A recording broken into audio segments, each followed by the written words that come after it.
নমস্কার বন্ধুরা। আজ আমার একটু মাথা গরম হয়ে গিয়েছিল। আমি রাগে একদম ক্রোধান্বিত হয়ে একটা উল্টাপাল্টা কাজ করতে চাচ্ছিলাম। যাই হোক, রাগ করে যে ভুলভাল কাজ করা উচিত নয়, তাতে যে নিজেরই ক্ষতি, এরকমই একটা গল্প আজ আমি আপনাদের সামনে বলছি। একটি সাপ আর একটি বোলতার গল্প।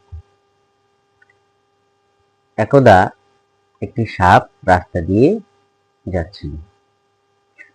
তো যেতে যেতে হঠাৎ করে কোনো এক জায়গা থেকে একটি বোলতা এসে সেই সাপটির মাথায় এসে বসলো।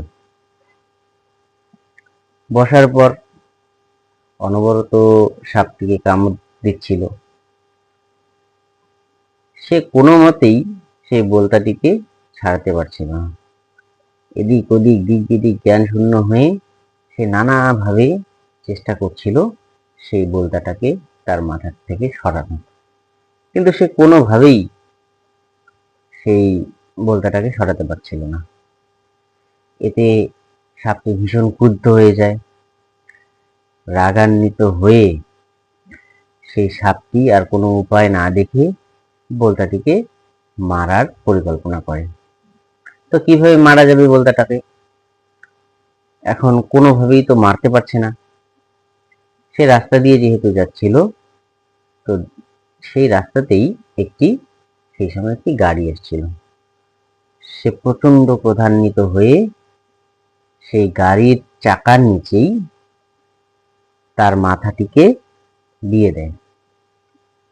এখন মাথাটিকে দেয় বোলতাটাকে মারার জন্য, কিন্তু দুর্ভাগ্যবশত সেই সাপটির মাথাও চেপটে যায়।